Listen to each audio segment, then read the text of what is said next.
power. A lot of sort of body action too with those hands that she throws up as she completes those turns. Yeah, different technique, and well, we used to call them throwing pizzas back in the day.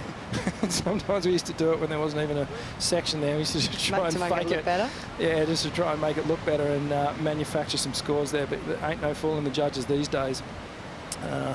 Yeah, there's a great aerial shot of the lineup, and our skis are always on hand here. And Jules, were you utilising the skis to get back out the back in your heat? I was, yeah. I was a lot more in my second heat as opposed to my first heat. The waves I felt like moved closer to the point in the second heat, and I wanted to keep getting back over towards the rocks after pretty much every ride, where this morning that had the reverse rip going and much more likely to just paddle back out after your wave. Just changing conditions. It's obviously we're very lucky to have them there on hand to help us out. So what do you think the benefit is once you get on that jet ski? Do you want them to take you way to the top of the point, basically? Are you looking to get away from up that end of the section? Well, for me, in my heat, I sort of identified the refractions that were coming off the rock. They were kind of wedgy, and they had that push behind them, and I was actually hunting for my waves closer to the rock, so I knew it had that energy in it. So I wanted to go back as close to the point as I could after every wave. But everybody has different strategies and are looking for different things, but I just felt like on my front side and what I was sort of searching for and where I saw the most opportunities was over next to the point, and I just kept telling the boys to take me back over to the point, please. Yeah, well, our Red Bull Water Security, Water Patrol are doing an amazing job out here today, and experienced drivers on the skis at all the WSL locations, of course. And, well, we see another lead change here. So India's jumped back into the lead over Isabella, and you can see they're both building house. So both got a top score of a 6.33. So it really is going to come down to the battle of the second score with 6 minutes to go. This one's really heating up, and well, Isabella, she's been likened to a mix of Carissa Moore and Stephanie Gilmore, so two of the sport's greats, and you can really see that in her style. And as you were saying, Jody, India more of a power approach, more of a kind of vertical stance, very centered on her board, whereas Isabella tends to get that cock-kneed, low center of gravity going. Yeah, I'd almost say Isabella's more Steph and India's Carissa right now. Yep, I agree, 100%. Carissa, look at that. Yeah. Nothing wrong with that. This is going to be a great scoring ride. This is exactly what she needs to get out of that second place heat situation. This is going to be a good score. Yeah, it was a great wave. Constructed a very, very well-surfed wave there, Isabella Nichols, and I think she's going to ditch that 5.10. I think so. Absolutely. We're going to see her rocket back into first place here. An amazing heat. We've seen multiple exchanges into first place. And so Isabella just returning serve there and putting the pressure right back on India Robinson. If I had to throw a score at it, I'm going to say maybe in the sevens. Jules, what do you think? Yeah, I think that one's going over a 7, maybe 7.5. She looked really confident. Let's look at the recap or replay of that wave. And, like really beautiful vertical surfing. There was no glitches in the surfing. There was no rail grabs. That was Steph right there, wasn't it? Yeah, it was. At that final part of the turn, the little cock knee in, and then just finished it off. So a great wave there from Isabella. Interesting thing with Isabella, I think she's really patient with her manoeuvre selection, like Steph. Picks her battles very well.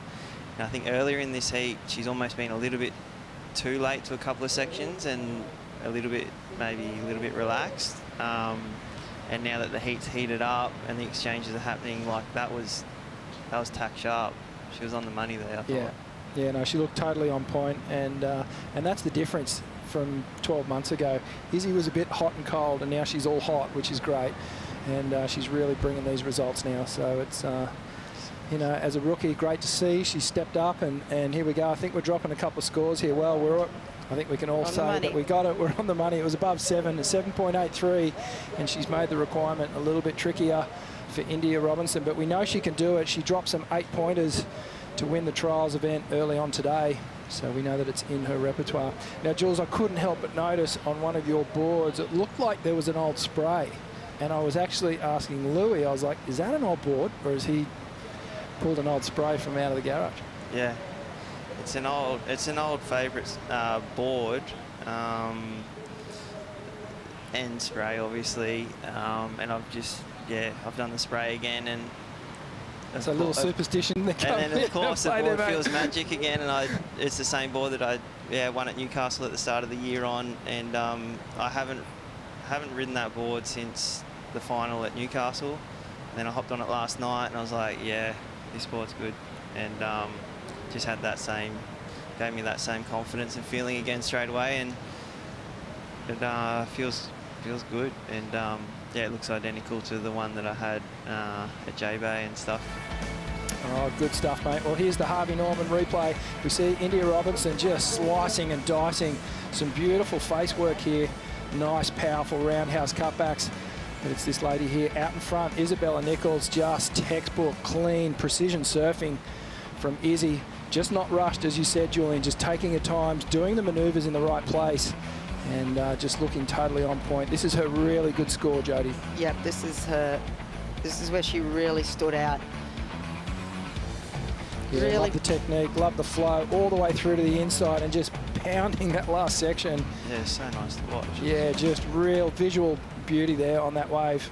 And with 1 minute, just under 2 minutes to go, well, India has priority. So how important, Jules, is priority in the last couple of minutes when you're up against it here? You really, really do need it to have a shot, don't you? Yeah, you do. But out here, it's not as important. If we're at Snapper or somewhere guaranteed, there was a definite takeoff spot, then yes, and especially away the barrels. But out here today, you could sneak away to potentially find an opportunity. It's and then if you have priority in this part with only a minute and a half left, you might be stuck on a certain part of the bank that you think has to deliver to you, and it could be undoing. So it's not. I don't think it's as important as certain waves, but definitely to have your pick, and because there's a very good chance you could be 100 metres away from the competitor with this time left in the heat and still be able to catch a wave. But hopefully she gets an opportunity. She's definitely in form, and she reset really well after her first round heat in the main event. She's got to be proud of that. Well, it looks like there's actually a couple little bumps coming towards our competitors, and she does have 30 seconds on the clock. So both our competitors streaking north. This one looks like it's going to hit the bank quite wide. Izzy might go and actually try and extend her lead, working on a 6.33, trying to improve. She looks over her shoulder and goes, hang on a minute, what's going on here? And, well, India Robinson, well, she needs to pull the trigger, and she needs to pull it hard. A huge gaffing roundhouse cutback to start things off. And another one. She's surfing this wave really, really well. Is it going to produce some magic down the inside? Hammers that last turn. Is it going to be enough? She needed a 7.83. No, we're going to have to wait on scores. Jodie, what's your call? I'm not. Well, only just because the first turns were kind of like cut-back carving turns. It was on a flatter part of the wave, you know. Yep. Obviously, she surfed it brilliantly, but the wave didn't give her the opportunity to do the manoeuvre she obviously wanted to do. Got that little bit on the inside. Sure, finished off nicely, but I just don't think it's anywhere near the 7.83. I felt like she surfed this first part of the wave really well, but she was expecting a big closeout to finish, and right here she's like, oh, I'm going to get a good finish here, but it just flattened off that little bit where it was like she couldn't get that exclamation mark to get her the score. You can kind of see it in the body language. I think at the back of her mind she knew it, but this was the wave that sort of stamped it for Isabella Nichols. Was coming all the way through to the inside. Bang, just gets nice and loose off the lip there, but perfect control as she rode out of it. Yeah. And, well, a great victory there for Isabella Nichols. She'll be moving through. You called it? Into the quarterfinals. I'm going to call it. I'm going to go out on a limb. I'm going to call it. Yeah. It's such a subjective sport, isn't it? Well, I could prove me wrong, but I think it's going to drop in as a win for Isabella Nichols. So, well, that was a great heat. I enjoyed it. It was. So did I. Epic. Yeah. Yeah, great to see the women stepping up here. And we've got a couple more heats to come this afternoon. We'll take a quick break and be back with more action right after this.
The Australian Grand Slam of Surfing introduces the Tweed Coast Pro, presented by Jeep, the official vehicle of the World Surf League. New South Wales Government, presenting partner of the Tweed Coast Pro. Boost Mobile, the telecommunications partner of the World Surf League Australia. Bonsoy, the official soy milk of the World Surf League Australia. Harvey Norman, the official lifestyle destination of the World Surf League Australia. And Wingman, the official beer of the Australian Grand Slam of Surfing. And welcome back. Heat number 2 of the elimination round of the women. And we are at the Tweed Coast Pro, stop number 1 of the Australian Grand Slam of Surfing. And joining me on the couch, Jodie Cooper and Julian Wilson. Jules, great to have you calling the next heat with us again. So, mate, thanks for sticking around. And perhaps you got a little bit of interest in this one because a Nova Castrian is in this heat, Philippa Anderson. Do you surf with her a little bit? I do. I see Philippa at the beach all the time. She's a surf junkie.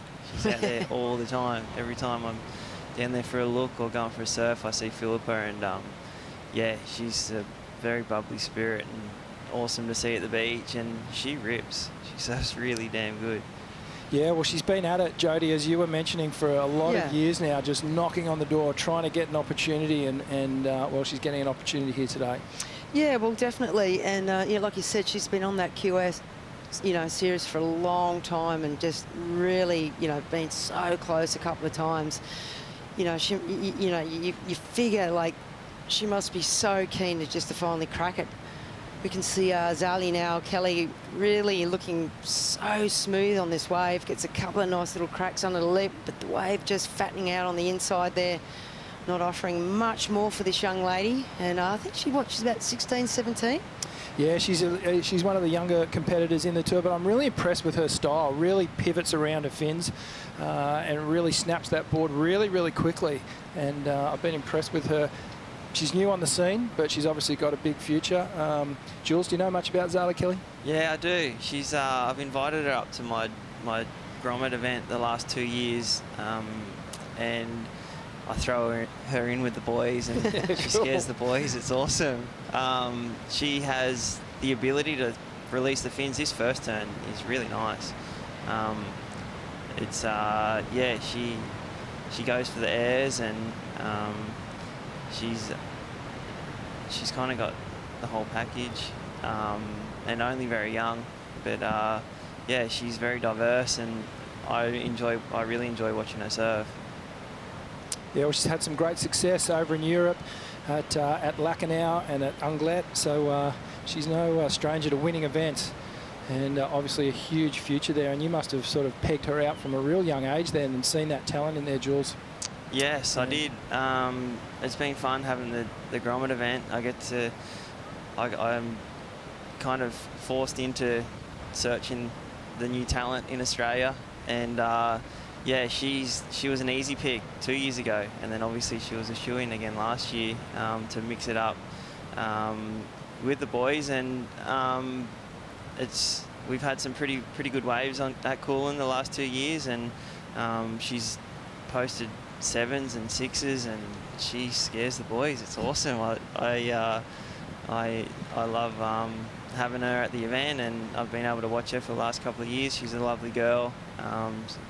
Super respectful and appreciative, and comes from a very nice family, and it's good to see her doing so well, and I'm sure she is loving this opportunity, and it looks like she's, even in her first heat, she's showing up to give it a good crack. And both of these girls in this heat, they are loving this opportunity. I'm sure of it, and it's nice that there's some decent waves out there, and Philippa looks like she's onto a nice wave here. It's sort of an absolute bomb for Philippa. Nice big driving bottom turn.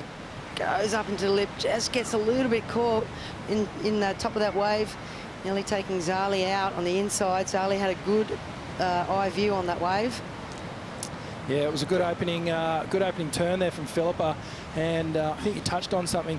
This heat, perhaps not as stacked on paper. Both these girls have got everything to gain here, and a huge opportunity for both of them. And we just saw there that, well, we'll get back to that in a sec. Here's the replay. This was one of the bigger waves that stood up all day, just full wrap for Philippa on that first turn, and then just gets that open face cut back, and then the wave sort of died out. But we saw that Zara Kelly there, we know that all our surfers are competing for a charity. The Disabled Surfers of Australia is the charity for Zali, and what a wonderful cause there, enabling sort of people with disabilities who have a love for surfing and who have a love for the ocean. And there's numerous associations around Australia that can facilitate those activities, which is just amazing, because we all know, both of you here and all of us surfers in our tribe, the healing power and just the magical energy that comes when you do get in the ocean and you do ride a surfboard. It's so incredible. True.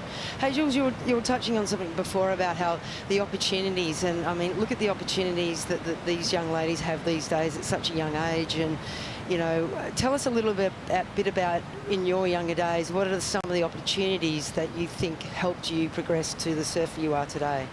A pivotal point in my career was very thankful to Quicksilver at the time. They gave me a wild card on the Gold Coast, and I had the opportunity to surf against Danny Wills and Kelly Slater in the first round. I was only 16, and I won the heat, and I was like, wow. How did that feel as a 16-year-old? How did that just happen, you know?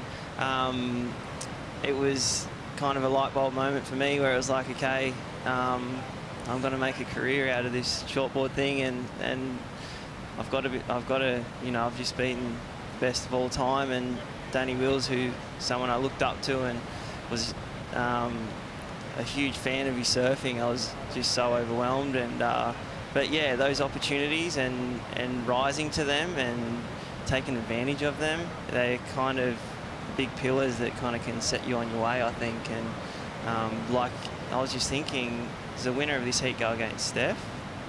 Quite possibly, yeah, absolutely. So, I mean, they're surfing for that opportunity. How good's that? And then they've got if they beat Steph, then, you know, eyes of the world is watching them right now. So this is where you can sort of make or break a career. Every moment, every opportunity, you've got to be ready to go.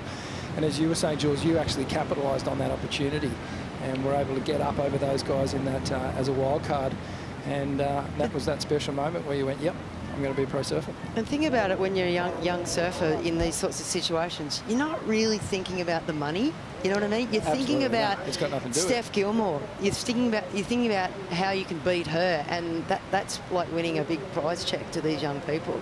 Like you were saying, Julian, you know, being in that opportunity up against your peers and then doing really well, that means more than a cash check. Absolutely, yeah. The opportunity to measure yourself against your idols. At the sooner you can, I think the better, because you get a really good gauge of where you're at and what you need to do and how far off the mark you are, or are you there, or it is a huge opportunity for one of these two girls that's going to come. When you first made the tour, Jules, and for you as well, Jody, I know for me, I kind of went from watching guys like Ockie and Barton and Tom Curran, and then I was competing against it. It took me a while to actually kind of figure out that I needed to stop being a fan and be a competitor. Did it take you guys long to click into gear? Oh, look, I'm from another generation when the Tyrannosaurus Rex was still walking on the planet, mate. So it was a whole nother world. We were making the circuit. Yeah. Like, I mean, you know, we had our idols were like, you know, like Margot Oberg, or, you know, Hawaiians that were surfing waves, and they lived far, far in another land. So it's kind of different, you know, I suppose, to what you guys were brought up in. But, you know, obviously when you do get to that point, and then the peer people that you acknowledge and adore or you look up to, it starts to grow. Yeah. And then, yeah, you do. There's got to be that switch, right? For sure. Where you go, hang on a minute, yeah. I'm here to win. I'm here to beat these guys, yeah. not sit around and be a fan. Yeah, you can't just, exactly. You actually want to be better than them. I actually think that mould stopped when Medina, Pupo, John, guys just came on first year and started winning events and going, I don't really care. I'm here to absolutely destroy whatever mould is before me, and I'm going to win events. And that for me, I was the same position you were, Richie, like what you were just talking about. I was in awe, and I was caught up in the moment and and the stage that was there was just pretty overwhelming. And it took me half the year before I really made a heat. But then the back half of that heat, it was a few new guys came onto tour, and it was John and Pupo and Medina, and they were like straight into winning events. And you know, I had a final with Medina in France my first year on tour, and it was a real breakthrough for me. But I was surfing against Medina in the final. I was baffled. He had a really good heat against Slater in the semis, and but I kind of went through first half of the year going, oh my God, how am I ever going to beat these guys in such good waves? And they're just so well established, and they know how to get these scores, and I'm overdoing it, underdoing it. I'm lost in trying to find my feet here. And then I sort of found my feet, kind of J-Bay time, and then next minute, like there was an influx of a few younger guys than me that came on tour, and then it was like, nah, like, you guys aren't just going to come in here and like take my spot all of a sudden. It's like, nah, I was Get in line. It was just like, yeah, gloves are off. It's like you kind of just had to go into every heat just giving it your best, and I think you learn where your best is as soon as, I mean, that's probably the biggest thing, is understanding that maybe your best is good enough to beat these guys when they're on as well. And when you can believe in that and believe that you can find your best each time you paddle out, it's going to rustle some feathers, or you're going to get a win and take a big scalp. It's like you kind of, that's when you got your hat in the ring and you're there for.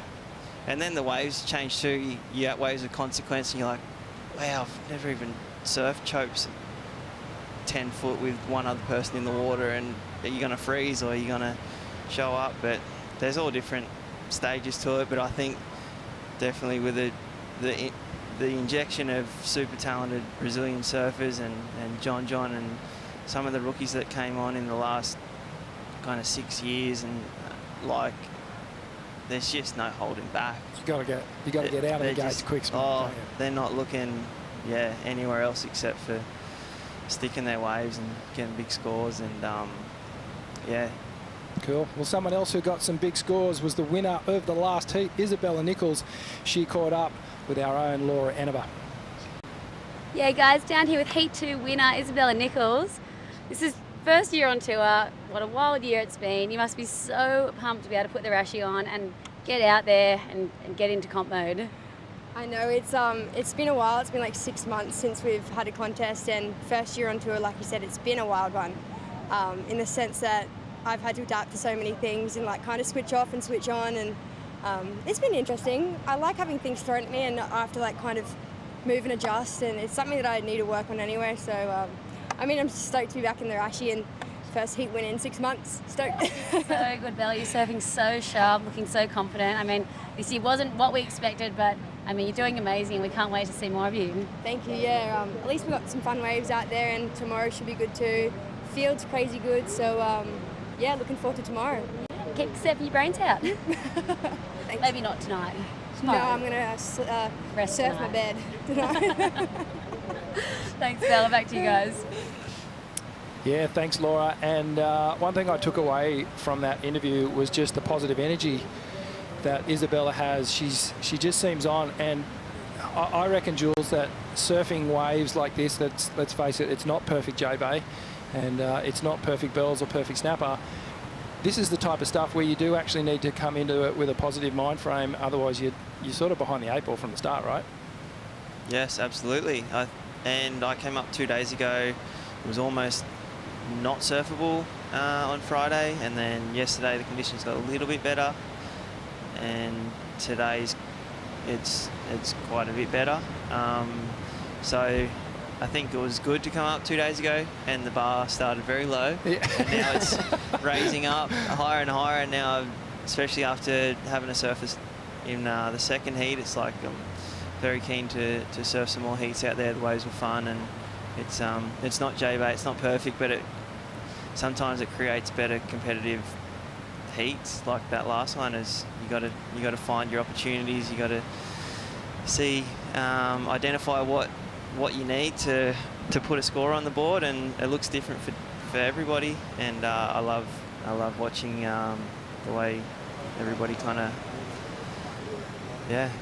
does that, as opposed to having a perfect canvas. That it's, you know, as a surfer, you want a perfect canvas, and then it comes, the surfing does the talking, and you know, you've had your opportunities. But growing up on the Sunshine Coast, this is pretty decent waves out there right now, and the challenge of finding good scores. I tell you what, Julian, when I was on tour, this is pretty good waves too. Yeah. There you go. Well, at 13 minutes, we're going to head down for a Bonsoi brew break. We'll be back with more action in a minute.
And welcome back. Heat number 2 of the elimination round of the women's. You are watching Zara Kelly and Philippa Anderson. Thanks for joining us. Richie Lovett here on the Harvey Norman Lounge with Jodie Cooper, the one and only Julian Wilson. And this one's ticking down, guys. We're under 12 minutes. Out in front, Zara Kelly. No huge scores in this one so far. No one's really just run away with this one, so it's still wide open. We're looking at a 4.27 for Philippa Anderson as her top score, and a 4.17 for Zara Kelly. So anything could happen here. This could be a bit of a scramble coming down to the final minutes. I think so. They've both had a very similar game plan. They both had a very similar result so far in the heat. They're nearly identical, really. Like you were saying, a 3.5 for Philippa will see her take the lead, so it's super close. We've got just under 11 minutes remaining, so pretty much anyone that gets a bomb will be sitting in a really good position. Yeah, they might break this heat wide open. And one of our event partners, Bonsoi, Jules, you've just come on as one of the ambassadors for them, yeah? I sure have, yeah. It's this is a pretty decent wave. Yeah, it's an exciting opportunity, and it's only just come about, and very happy to be partnered with Bonsoi. And we had some fun just a few weeks ago with the family, put together a little commercial that'll be coming out soon. Just a bit of a day in the life of me not being on tour. And dad life. Yeah, exactly. Been a few of those. Yeah. Well, I bonsai my tea every single morning without fail. I'm not just saying this, but it is the best. Oh, 100%. It's the best soy wood. Yep. Absolutely. And there's some good vision there. You can see how our Red Bull jet ski in action here, just picking up Philippa Anderson after her last ride. And will we see one of these ladies bust open this heat with just under 10 minutes to go? Did you see the wave before that one? It was a decent wave, and I just think she tried to oversurf it just a touch on her second turn and made a little mistake. I don't know if it's because she does have a very strong competitor, and she's trying to surf a little bit out of her skin. Well, you've got to think about that. You get in that situation where you don't want to overcook it, but then again, you don't want to be too restrained. You know what I mean? It's that fine line, isn't it? Do you just play safe and get a sort of semi-score, or do you just, like, you know, go to town on it and try and blow the opponent out of the water? Yeah, I think that kind of should be your strategy. I think Zali, she goes for that majority of the time, I think. Yeah. I think she has a lot of talent, and she has a lot of moves in her repertoire, and she wants to show them all. Yes. And can create a few mistakes when, you know, she could probably get a little bit more consistent, just getting something on the board early and then showcasing what she's got, because she does have a bag of tricks. And then I think Philippa's trying to surf a little bit out of her skin to really put it to Zali. And it's making for a very close heat and quite a scrappy heat so far. It is making for a very close heat, and it's actually kind of highlighted the offense versus defense strategy, and it's when to pick those moments.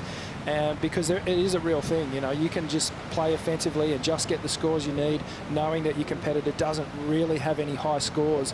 And why are you going to go to that high-risk manoeuvre if you don't really need to at that point? You know, you do, like you said, Jules, often when you've got those 2 nice scores in the bank, that's when you can really start opening up and throwing caution to the wind there.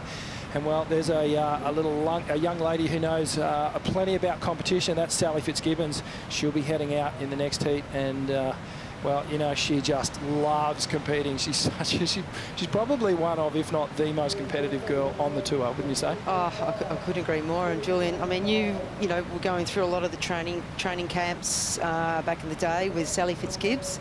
Yep. You were kind of in the same area, you and Owen and Sally and all that. And I remember you little grommets running around at Casuarina. I'd be like, get in your room, all 3 of you. Yeah. Back to your rooms. Yeah, nah, anything. I think she obviously grew up with her brothers, and she had to be competitive to keep up, and I think that's probably been a massive influence on her career and how successful she's been. She probably has a bit to owe to her brothers pushing her and not giving her much. Well, I think too she's been an amazing athlete, hasn't she? Before, like, she decided to, you know, become a professional surfer, she probably had a number of sports she could have chosen to do very well at. So she's obviously a very driven, you know, competitive type girl. Trying to keep up with her brothers. You're there. I know that. Yeah, I had 2 older brothers. Yeah, me too. Nothing was ever good enough. I was locked in the cupboard many a days. Yeah, got to keep up or bugger off. Well, we're looking forward to that matchup, but she's going to have a work cut out for her, because Holly Warren, if she gets away with a decent section on it, she's going to absolutely destroy it. And she's one of the more powerful women in the field here, as we see. Well, little defensive work here. And this is Zara Kelly opening up on this one. Just a little lip glide to start things off. Drives around and looking for some more open face. Finishes well. Got to the completion there. That's the wave she's been looking that's for. the one she was needing. She needed a 3.61 to advance. Did she get it? Yeah, I reckon she has. Actually, I reckon she's just got it. Maybe double that. Well, I'm not sure, but let's look at this replay, hey? Let's all have a little slow down and have a look. That's a really nice first turn. Gets a little carving turn there, but that's the money turn, I think. She wanted to get to that finish, and she knew she needed to get to that finish. If she had come off on that second or even that third turn, there's no way she would have got the score. But here's a great aerial view, and timing was great on that first one, and then just didn't overcook it on the last one, didn't push it too hard. She just completed it, rode out of it, and I think she's going to get a... Oh, for sure. That's got to be She's going to get the score for sure. I think it's going to be around a mid-range score, which is still going to give Philippa an ample opportunity to stay well and truly in this heat. But as we can see there on the Red Bull jet ski, just navigating through the whitewash here, dropping our competitors right at the top of the point. I think it was really important that she completed that last manoeuvre. You know, I think that's what's going to set the score up on this wave. Well, if she had blown that one and then given Philippa priority, then that would have put Philippa in a good position to capitalise on her lead, and it would have made it very, very difficult. So she stepped up at the right moment here, showing some real maturity at such a young age, and great to see.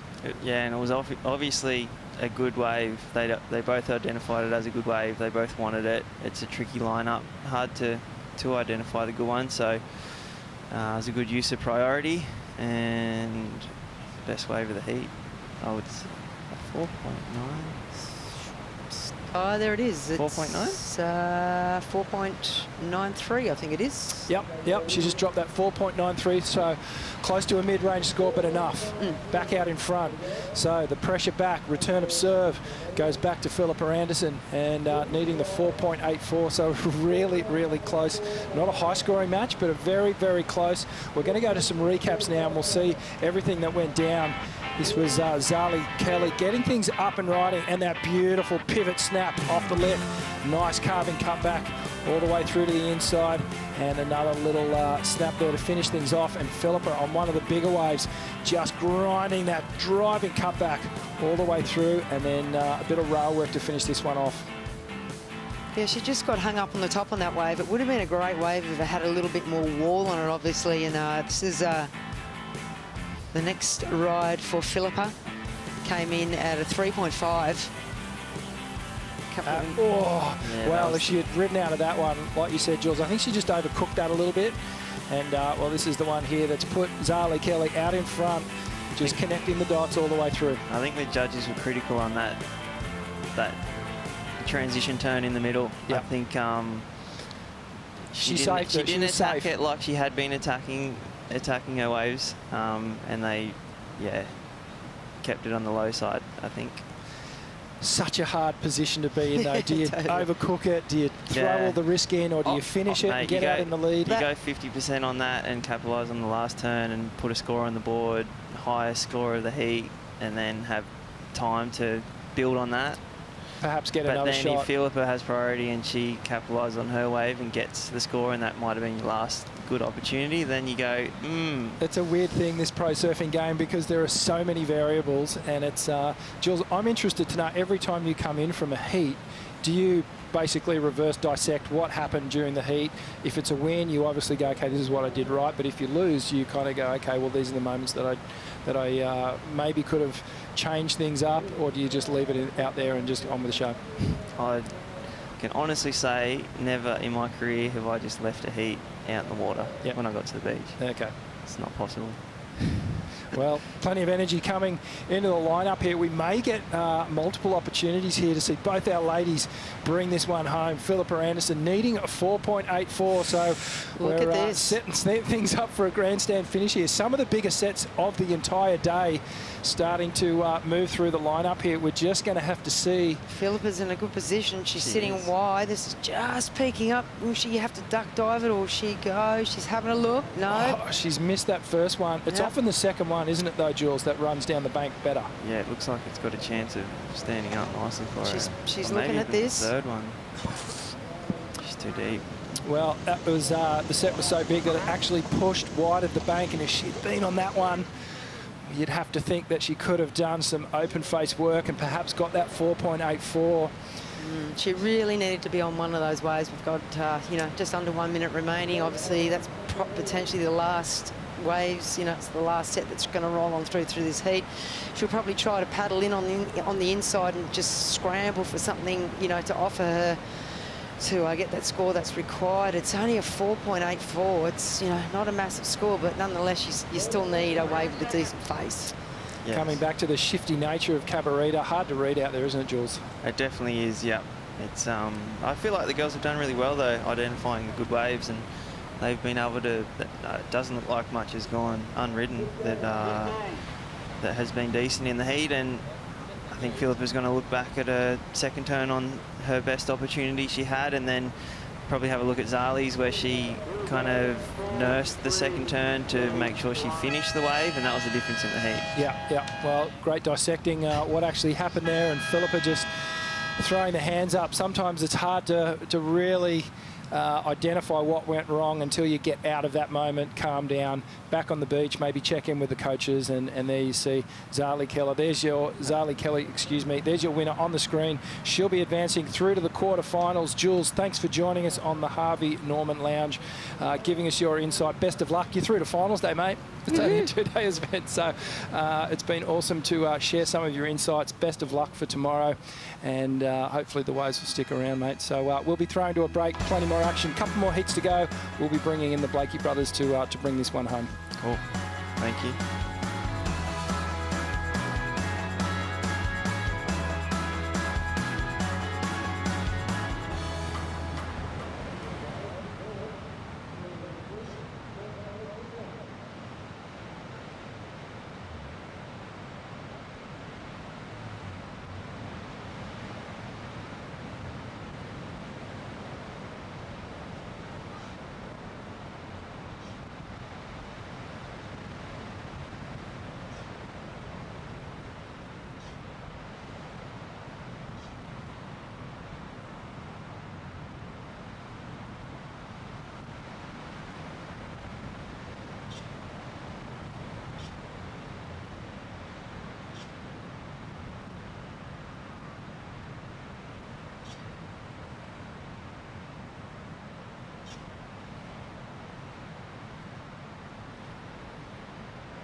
welcome back to the Tweed Coast Pro. This is the Australian Grand Slam of Surfing. Just 2 heats remain to establish our last 2 quarterfinals in the women's draw.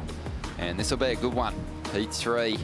It features Holly Warren, who's had some big finishes on the qualifying series in the past, getting her opportunity up against Sally Fitzgibbons, one of the most dominant competitors on the championship tour this past decade, and one of the veterans in the mix here. Ronnie Blakey with Vaughan, and also joined by the man of the moment from the Postcards from Morgs search film.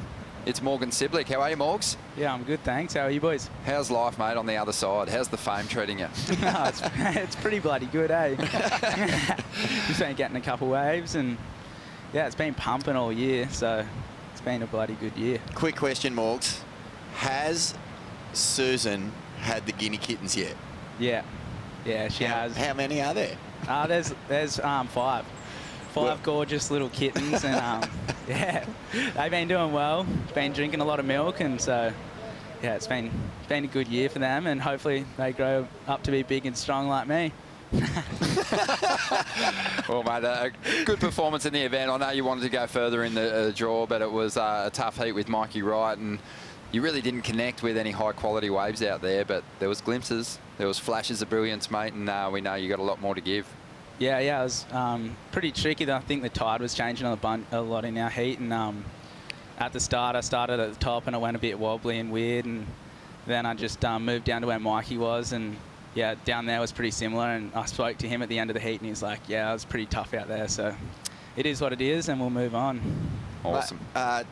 Obviously, WSL rookie 2020 was going to be your big year to put your name up in lights, go up against these great surfers, heroes of yours, legends, a couple of other tour rookies.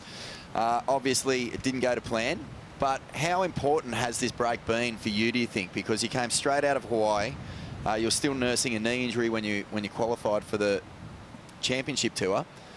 How much have you changed as a person compared to, say, when Snapper might have started to now? Yeah, so much. It's been probably the best thing that could have happened. It's like, yeah, it's been an amazing year, and I put so much pressure on myself at the start of the year to improve, because I just felt like I was just a little bit behind, and yeah, I feel like I've grown a lot in myself and in my surfing, and I'm feeling way more confident now. At the start of the year, I would have been paddling out absolutely packing it for these heats. Yeah, well, this is probably a heat where the surfer Holly Warren's probably in that kind of situation, because it's a big opportunity, not a championship tour heat, but a championship tour surfer, and a really established title contender in Sally Fitzgibbons. So Holly's going to have to bring her best to this one. Yeah, and Sally is just looking lively. This board is just moving so quick through the water. Really knifey, fast, agile surfer, and Holly is really going to have to bring the power game, bring something a little different here, because we know how zippy Sal can be. She's looking, I mean, just based on the wave that she was moving through the water just then, Ron, that looks like a new Sal. I think, like we saw with Julian, there's an energy there that might not have been there the last time we saw her pulling the Rashi. Amazing to think that she's able to do that. Every year she turns up, she goes away, she reinvigorates herself.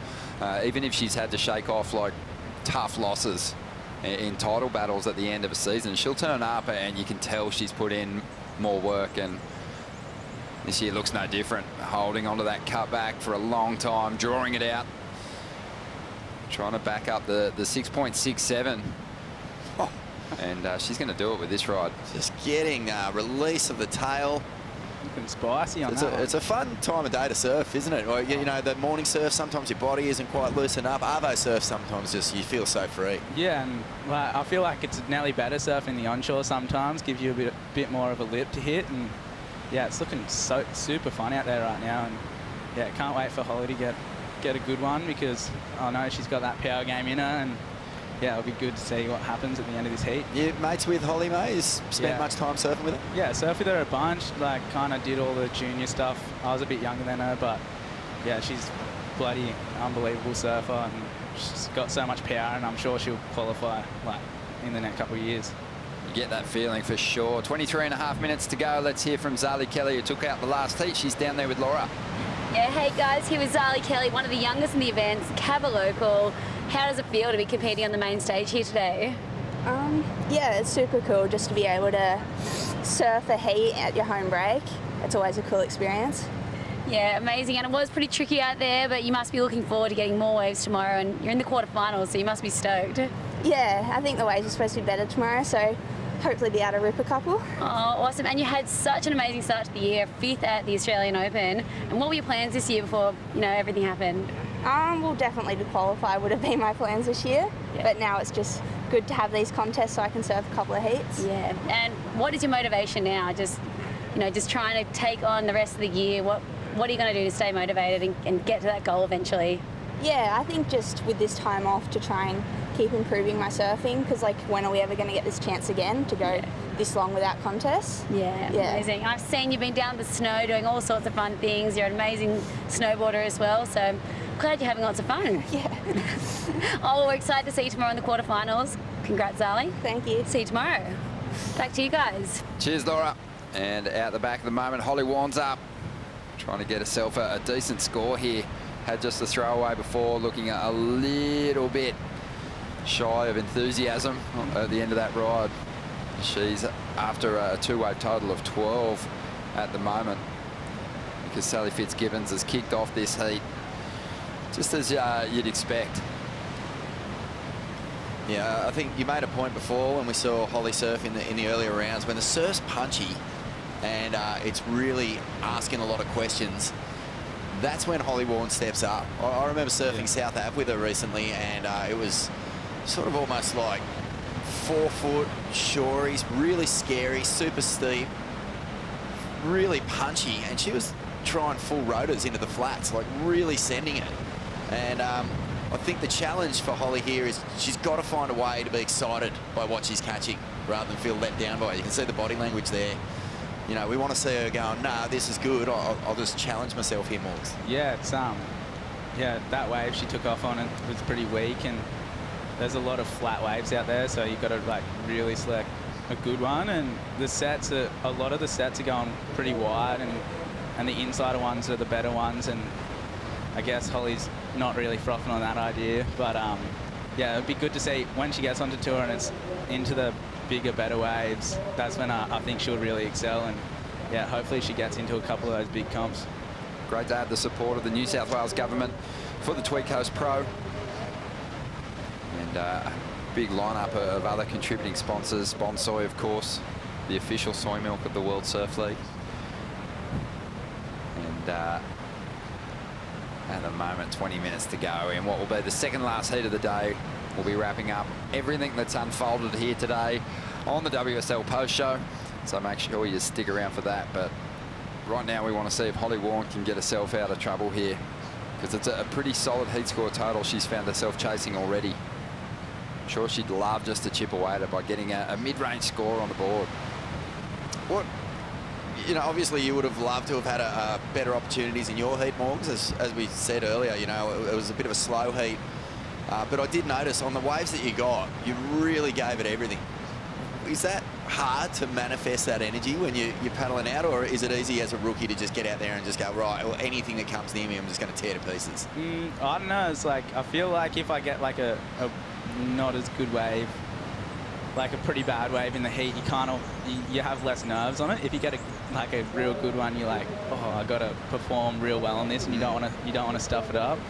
So I feel like I got a couple pretty average ones and just felt like I needed to step up a little bit and manufacture a score, really. And yeah, it was pretty tricky out there though.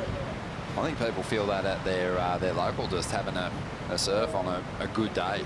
If you're picking off the wave of the day from the pack, you're kind of obligated to surf it well, or at least make it to the end of that ride. You don't want people giving you flat tyres when you blow that first turn.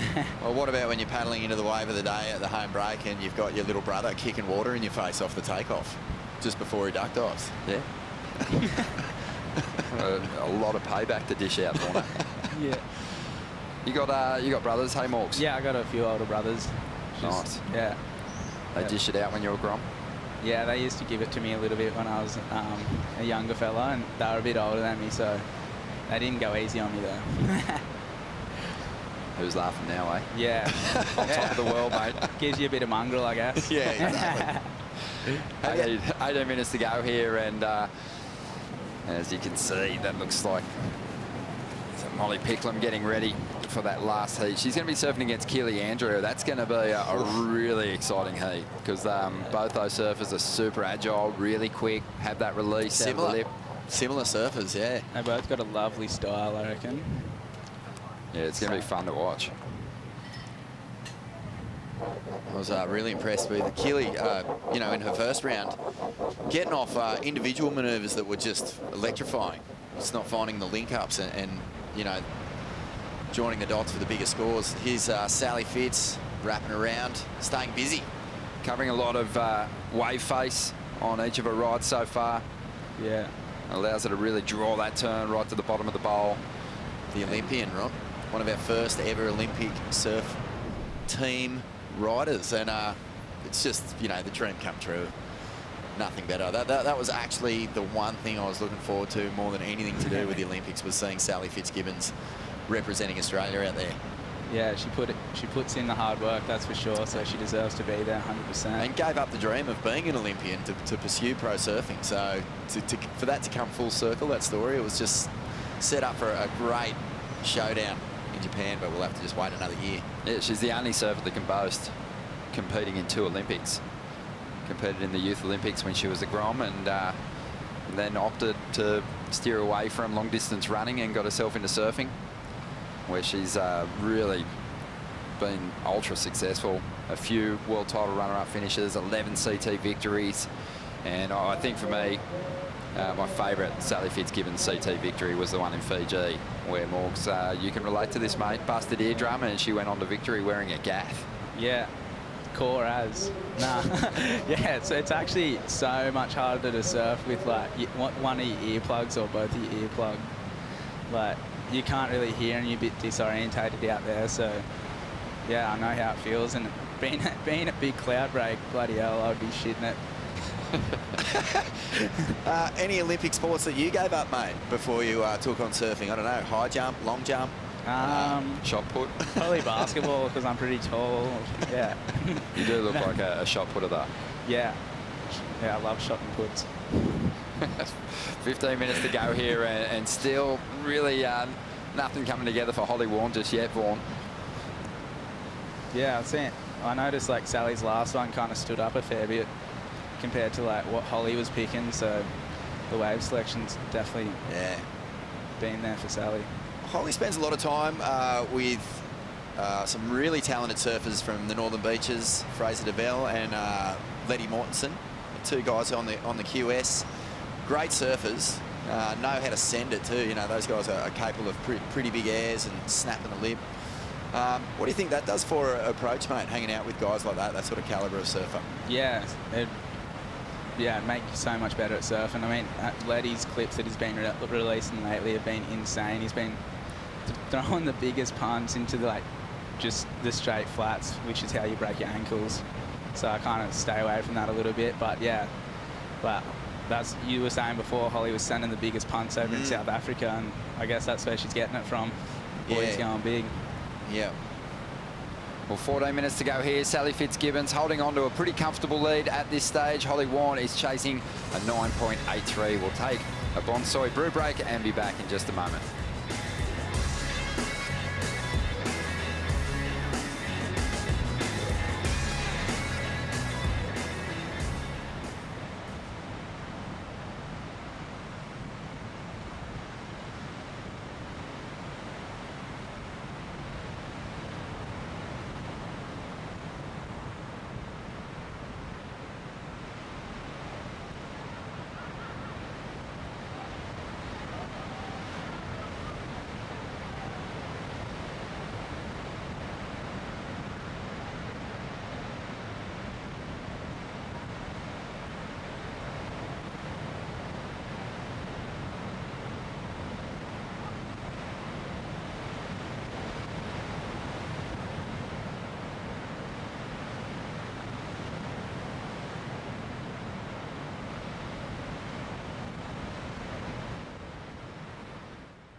welcome to the show.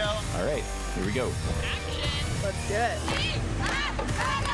For me, going to Chopu, I kind of say bring it on. Billy is being treated in a hospital. You look famous. I look famous? Yeah, you don't. I'm ruining my vibe.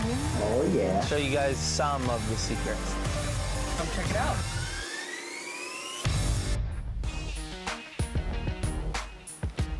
See it all at worldsurfleague.com. You can catch episodes of The Lineup, which featured Morgan Siblick recently. How was it chatting to Dave Prodan? Yeah, it was bloody awesome. It was good time. It was a bit weird not being in the same room as him, but yeah, it was sick fun and yeah.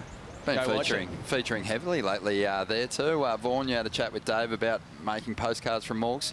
Yeah, I love chatting with Dave. I love the Lineup podcast. It was great to listen to Morgan's episode because even though I've been hanging with Morgs a bit, it's always good to find out more about people, especially the rookies. It's great to hear about their journey through their junior careers. It was interesting, Morgs just saying he never really watched surf movies or got into web clips or anything. He was just too busy getting out in the water, which, you know, is the opposite to my journey, which obviously led nowhere near the WSL, WCT ranks. Yeah. Ended up just sort of getting into the media and stuff because of loving surf movies and magazines and all that sort of thing. But yeah, I found that pretty interesting, mate, because most kids these days are just glued to their phones, just, you know, absorbing the content. Well, I didn't really get a phone until I was like 13 or something and didn't really have a computer at all. So all I did was just get dropped at the beach and surf all day and then come home, do the 1-800 reverse little trick and just say, yo, Mum, come pick me up. And go home at the end of the day, and yeah, that was the ticket, I reckon. It was good fun. Perfect. Well, qualified, got your phone now, well and truly in touch, but just on 11 minutes to go here, and the requirement continues to grow for Sally Fitzgibbons. She is pushing those scores up and making life really difficult for Holly Warren here now. This one during the break. Epic bottom turn. That's what you like to see, and it's been a tricky wave today to really just commit to a full drawn-out bottom turn. You see the lip will sometimes stand up, and then by the time you've got to it, it's gone. But Sally readjusting perfectly, getting the off the top. Yeah, I think what was great about that off the top, she actually pulled back off it a little bit, so she didn't, you know, go over the back or push the fins out, and was able to stick with the wave. Really nice surfing. Well, 10 minutes to go here, and Holly on a decent-sized wave. Just going to get out of this one, though.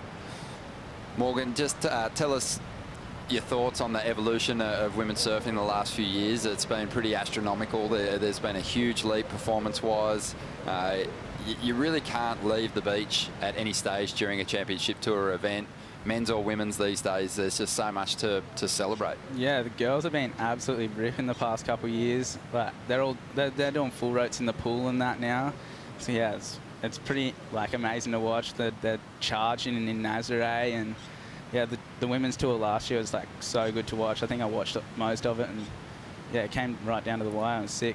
Of course, Vorno, there's always been trailblazers and incredible performance on the Women's Championship Tour, but it felt like over the last sort of 6 years, when they were getting more events on the CT again, when they were getting, you know, preferable conditions at world-class locations, that their performance levels were stepping up, and then with the equal prize money coming into play, it just went to another level. Oh, yeah. Equal opportunity and you'll get equal results. That's my view on women's surfing, because, you know, as soon as they were put on level playing field, all of a sudden the performance went through the roof. We started seeing, you know, world title battles coming down to the wire, performances just leapfrogging themselves event to event. And I think, you know, having looked at the last few years of world title races, there's always been a dominant figure and the rest of the field trying to catch up. I'm looking, you know, thinking right back, maybe the closest one, there was a pretty tight one in Maui where Sally got beaten early, and that was a pretty close one. But I feel like we haven't really seen a toe-to-toe, you know, mega battle between those top surfers. We haven't seen a year where Carissa's on and Steph's on, or Tyler's on and Carissa's on. We haven't really seen those heavyweight contenders go at it, and everyone looks completely on their game right now for the first time in a long time. And in addition to that, we have a really exciting second wave building on the QS. The Challenger Series is full of junior talent that is ready to attack and make a mark on the big league. So you're right, women's surfing is just well poised to become, I think, well, you know, it's right there, but it's about to have one of those years where everything goes right. You know, it's just a full year that you just can't take your eyes off. I think a multiple, and it's the same situation, right? We're going to have 5 surfers heading over and having the WSL finals. So that's going to bring a whole new element to it as well. Fantastic. It's going to be awesome. 7 minutes remaining here. We saw Keely Andrew on the beach, gearing up to get out there in the lineup. And it's not getting any easier for Holly Warne out here at the moment. The requirement continues to grow. She needs a perfect score at the moment, and she'd love just to get something on the board, something decent. Yeah, I think it was a worrying sign that the slumped shoulders midway through a wave. Holly needs to find a way to make whatever energy she gets out here work for her.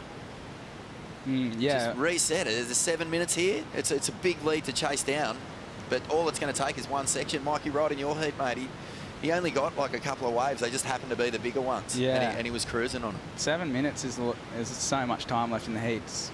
Yeah, it doesn't seem like much, but that's enough for you to get 4 waves in 7 minutes, pretty much. And it's actually real tricky out there. I don't know if you can see it very well on here, but there's so much water ricocheting off the cliff, and it's creating wedges. So you think you could be on a bomb, and then all of a sudden a wedge comes across and ruins it, and then you've just taken off on the worst wave of your life. So like it's a lot trickier than it looks out there, and yeah, hopefully the girls get some sick ones at the end of this heat. Yeah, you can see that reverb off the rocks there, pushing down the line. If you connect with it at the right time, you might just find a nice, steep, critical section to work with, but you can find yourself on the other side of that lump, which makes it hard to get back onto the open face. I guess, too, for Holly, the thing working against her in this heat is you're never going to see bad body language from Sally Fitzgibbons until that final hooter actually sounds. That's when she might show that she's a little dejected. But up until that point, she will be giving it everything she's got, and her body language will be positive. And one of the best scrappers in the game just will constantly be hunting out an opportunity to steal a win. To the death. Yeah, the mongrel. That's the good Aussie mongrel, eh? You bet. Let's have a look at the Harvey Norman recap here. Sally Fitzgibbons got started early and just looks energised on her equipment. Looks energised, and just, you can see adjustments, you know, mid-face. You could see that she was looking for a bottom turn and it wasn't coming, and so she just started cruising down the line. It's really smart surfing here from Sally, getting the fins up over the back. And that wave offered not much in particular at all, Morgs, but still getting a pretty, you know, snappy turn off. Yeah, she made the most out of it for sure. Come real hard off the bottom, and the judges love that when you come off the bottom and absolutely jam it off the top, and that's what she did right there and got a good score for it, I think. It would have been her 12th year on the championship tour, Sally Fitzgibbons. Only twice has she finished outside the top 5, and she's still been in the top 10, obviously, but just an amazing run of results. Just so consistent. You know, I know earlier in her career she had a run where she went, I think, 40-odd events without missing the quarterfinals. And that's always going to put you in title contention. That's what Almond Breeze does to you. Gives you that extra power, those nuts, mate. Yeah, well, she's looking like one of the surfers to beat at this stage. You know, really solid numbers, and hasn't really even shown her best just yet. Not at all. What we're seeing here is just a professional getting it done. Definitely looking sparky, looking re-energised, as you said, but so much more to showcase here at Cabarita. You get the feeling when it's a little smoother and a bit steeper, this is just going to fit right into her pocket. She loves, you know, drainy down the reef, down the line, sand bottom waves. It just suits her surfing so well, because she can turn the power, or she can actually release fins, and she'll keep all of those turns beautifully linked together. Yeah. Morgs, big break being away, obviously, from most of the field, but this is your first opportunity to share the lineup with some of the guys in some time, and the women, obviously. Whose surfing have you been drooling over? Who's been, in your eyes, looking the sharpest out here at Cabarita? Owen this morning, that was pretty unreal. He was bloody ripping the bag out of it. And Ethan yesterday put up a clip, and I don't know if you haven't seen it yet, but it was pretty wild. Got on his second wave, like did a big 3-banger, and the last turn was pretty amazing. Yeah, he's an incredible surfer, and he performed really well today too. He's already into the quarterfinals. Highest scoring individual wave of the day, I think, into the 9s. Yeah, that was crazy. Just 2 big turns and then finished nicely. And yeah, it was. Yeah, I think mentioning Owen is well worth it. You know, the surfing we got to do with him was just such an eye-opener, Ron. It just, you know, you forget. You just forget how good he is in nothing surf. Yeah, it's just, there's no errors. No errors in his surfing, just between each turn, no bogs, nothing. Just, and it's all critical as well, and that's why he's #1 in Australia right now. Yeah, we've got Luke Munro, former CT surfer, on the commentary team for this event, and he's just been paying close attention to, you know, what surfers negotiate those flatter sections of water best, and he highlighted Owen as being one of those. As we see Holly, it's more like it, into her first decent turn of the heat so far, but just got a little heavy on that rail through that second manoeuvre and bogged down. A minute and a half to go here. First turn was everything that we've been wanting to see from Holly, wasn't it? Found a good section, came off the bottom hard, jammed it, needed to finish, needed to just link up just for some confidence coming out of this. But I think it's an easy heat to learn a lot from. Yeah. Fitzgibbons up, just... I think on Holly's one, then one of those little bobbles came. If it had been a bit of a cleaner face, she would have ripped through that turn. Sally loading up for something. Racing down the line, hoiks the reverse, can't quite ride out. But it won't matter, 1 minute remaining. And she will stitch up the victory here in heat 3 of the elimination round and earn her place in the quarterfinals. Holly narrowed the requirement somewhat, but still after an 8.77 here in the dying stages. Yeah, a bit of an unfortunate heat here for Holly. Little glimpses of what she's capable of. Little glimpses there. She has so much potential. That first turn on the 3.4 was decent. All the points coming on that one manoeuvre. But she wanted to really rip that second section apart. She knew she had to go big, but it just didn't pan out for her, unfortunately. Done some work with some incredible mentors over the years. Holly, she's done work with Tom Carroll, and I'm sure she'll keep leaning on some of those legends to give herself the best opportunity at cracking the championship tour someday. Yeah, and I'm sure she will.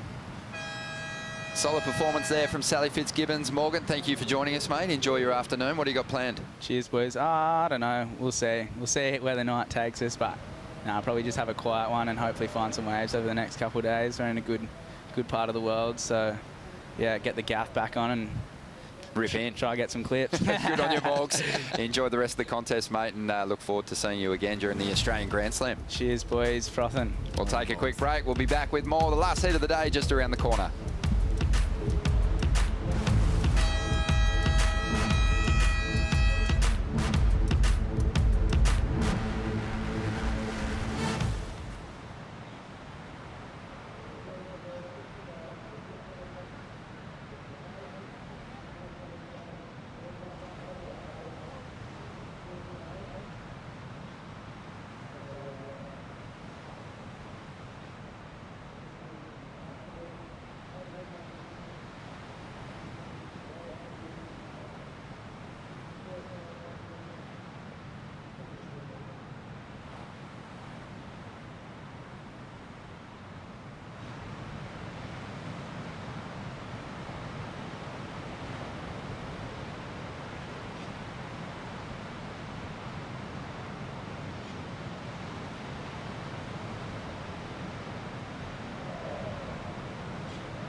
Welcome back to the Tweed Coast Pro. This is the Australian Grand Slam of Surfing. We're into the last heat of the elimination rounds for the men and the women.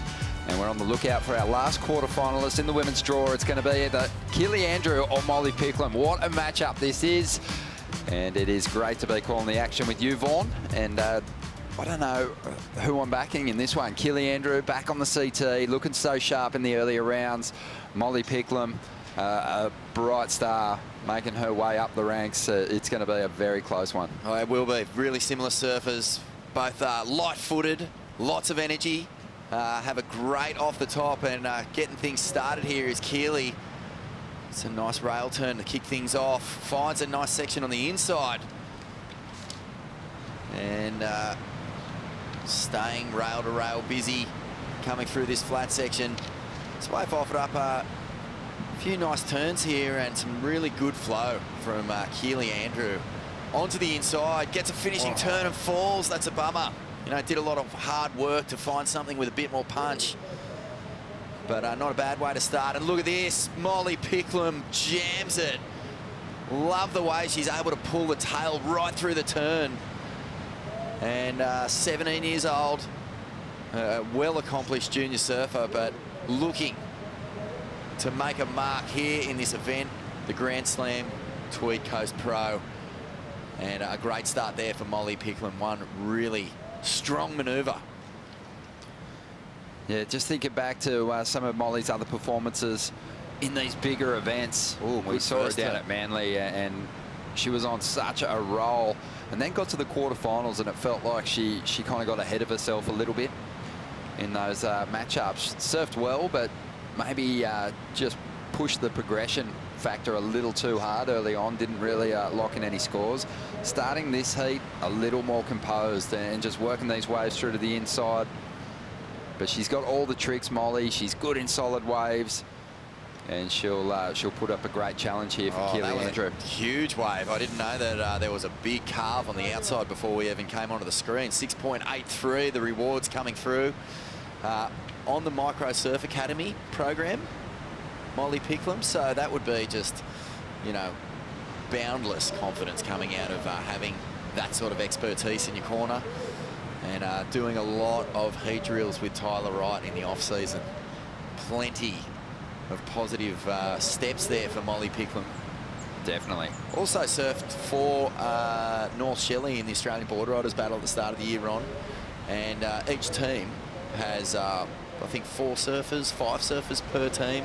And Molly surfed in the juniors against all junior men. So she was surfing as a junior equal across that event and absolutely tore it. They ended up finishing 2nd overall. Yeah, amazing. She's going to have her hands full here. Definitely Keely, you got to give her just the edge on experience. She has finaled in 2 championship tour events and at 2 pretty tough locations. Was 2nd in the Gold Coast event 2018, also had a 2nd place finish at Trestles, and was the 2016 Rookie of the Year. But always had to do that double duty on the qualifying series as well, Keely. So, you know, there's a lot of surfers on the CT who've done that. Coco Ho, throughout most of her CT career, was able to save her place on the championship tour with strong QS results. Keely much the same, but had a little hiatus there for a year where she was absent from the CT ranks, but she's back, baby. Well, one of the most exciting things about the format change is that, you know, that the days of having to do 2 tours are over. We will never see again CT surfers, you know, having to waste time and energy on a secondary tour just to make sure that they're safe for the next year. Now that we have the Challenger Series, which is, you know, the big prime events they used to be, you're guaranteed a spot on there when you're on tour no matter what. And so for surfers who are qualified and surfing the championship tour, the world title is the only thing that matters. It's such a great change. I think it's going to, you know, it's going to boost performance radically. And look at this, though. Molly is having a lot of fun out here by the looks of things. Yeah, on the lookout for a backup. Didn't have a lot of room to fit a couple of turns in, but did well to get her board back up there on that closeout section. But the first turn was strong, 6.83 for her first ride. Keely's right in this one too. She had a 5.17. But this is going to push her further ahead here. Have a look at this. Oh, this is just reminds me of all the Arvo surfs I used to love going for after school in this region. Having grown up around here, you just get out there, there'd be a little bit of wind, it'd be kind of smooth on the face because the wind wouldn't be too bad, and you just get these nice little lippers everywhere, and you can slide the fins and have a lot of fun out there. And Molly looking like she's got that late Arvo relaxed frame of mind and body going into these turns. Really solid. Starting to gather some serious momentum on the QS. She's had a number of finals finishes, still looking for that major breakthrough win. Maybe it'll come here in the Australian Grand Slam of surfing. Certainly has the attention of the CT surfers. Molly Picklum, all of them are aware of who she is. They're aware that she's going to make the CT at some stage, and they're starting to take real notice. I think also growing in personality as well as just in performance. You know, I think when she was first doing her trips, team trips with Rip Curl overseas and things like that, you know, everyone was like, oh, this girl rips. And now she's feeling like she belongs. She's not out of place at all, hanging with, you know, your Steph Gilmores, your Tyler Wright. She's comfortable in that energy amongst that aura. I think that's a good sign. I think she'll really benefit from being in that same coaching stable as Tyler Wright, because when you think about Tyler and the way she processes losses and the way that she competes, just how strong her mental game is in heats, it's something that can rub off on Molly. Tyler doesn't really seem to make mistakes because she's flustered. She might get outperformed occasionally, but you know, she's the first person to come in and admit that oh yeah, I just got out-surfed, or this was a turning point when I made a bad decision here. But it was never competitive fragility that led to a loss for Tyler Wright. So she just has great perspective when it comes to surfing heats, and being around that could really pay off for Molly. That's such a good point. I've noticed watching Keely over the years that she's got a similar thing going on. She doesn't seem too ruffled, quite a calm person. You know, you make CT finals. You can do it, you know, because you get really good momentum. Or you can do it because you just carefully plan your way and you know exactly what needs to be done to get to that point.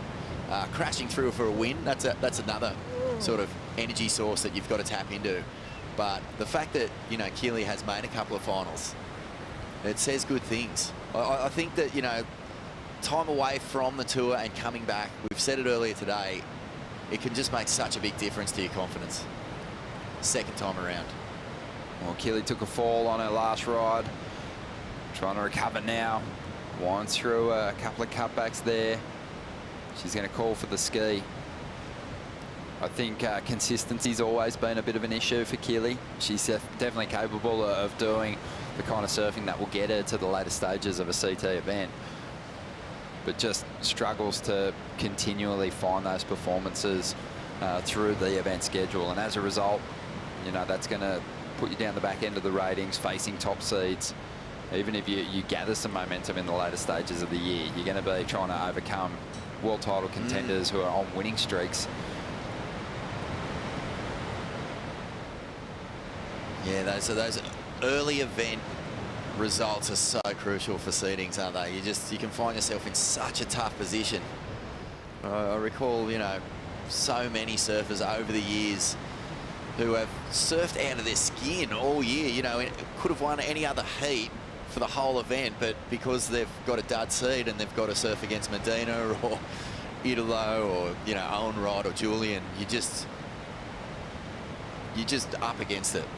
And you find yourself in that position all year long, and it's just heartbreaking because you're surfing as good or better than most of the field and getting big scores.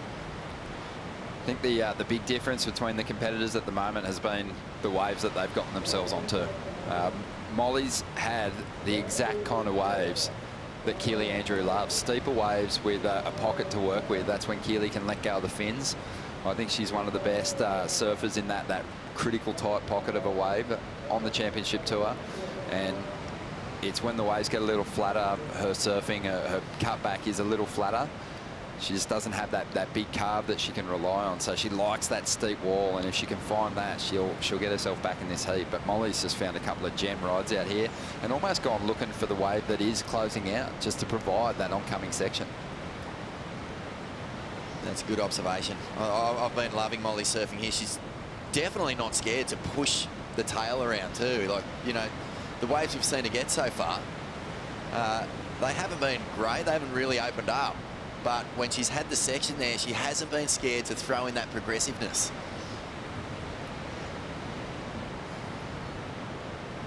Bit of hustle here on the outside. Priority is with Molly. She's sitting a little further down the line. Makes the call to rip into this one. Trying to generate some speed for this section. Nice whipping turn. We'll try and get back out in front of it. Working hard for her points at the moment. Trying to improve on a 5.1. Probably won't do it with that wave. 17.5 minutes to go. And Priority will swing Keely's way. I thought when that thing was standing up, I was just honestly thought anything could happen. It sort of backed off again. Great to have the Red Bull Water Patrol on board once again. We mentioned that this is the same team that looks after the surfers at the Championship Tour event over at Snapper Rocks when it's on. Just straight up the sled and onto the back of the ski. One single movement there. Seamless. You can save a lot of time if you know your way around the sled on the ski. And Molly moved pretty quickly there. She'll be back in the lineup at no time as we see the replay. Yeah, really nice turn. Molly came into that section. It was just looking so steep and juicy, and it just sort of backed off. Managed to get the turn off, but not enough to replace a 5.1. Then a nice little move on the inside here. Look at this. Straight on and out the back. I think Molly, as much as, you know, she looked intent on that wave, it was probably a case of keeping Keely off the ride, because Keely was sitting a little deeper. There was a section that Keely could have maybe tapped into, and Molly maybe just went looking for an individual turn rather than threading together a number of manoeuvres. But well positioned at the moment. Definitely wants to get rid of this 5.1 because Keely's still right there. Just needs a 6.77 to jump up into first. Oh, speaking of, we had Morgan Siblick in here just moments before. Molly was another star of Postcards from Morgs. Oh, yeah, she almost stole the show. Oh, a bit of a breakout performance in that one, Ron. She was awesome.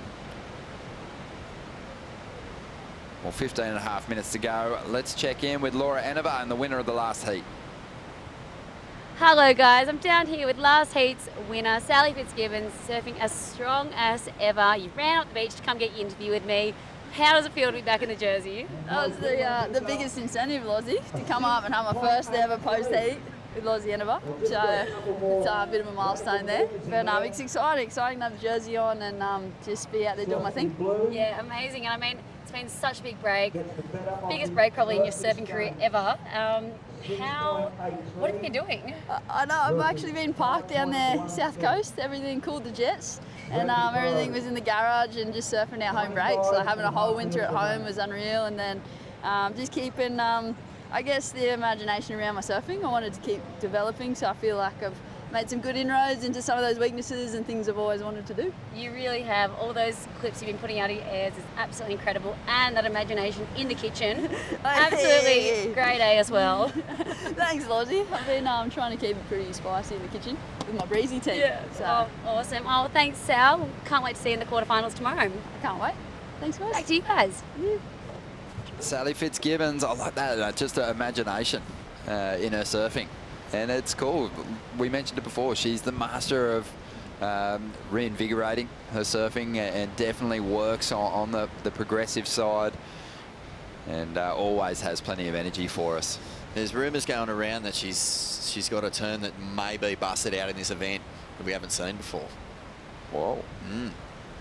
Bring it on. New one in the Sky Rocket. Keep an eye out for it. If we get the right section. I actually thought we were going to see it right on the tail end of that heat. Got a little double up through the shore. He started speeding into it, stance went a little wider, I thought, ooh, what have we got happening here, I wonder? And then the wave just beat it out and gave us nothing.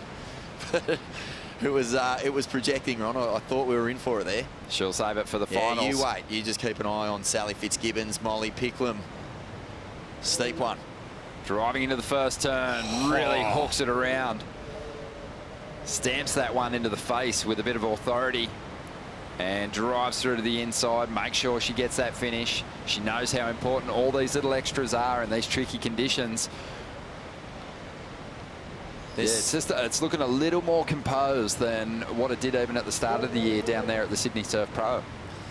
Oh, I think the maturity, in the same way that Morgan said he's a different surfer to who he would have been if Snapper had gone ahead and he'd paddled out.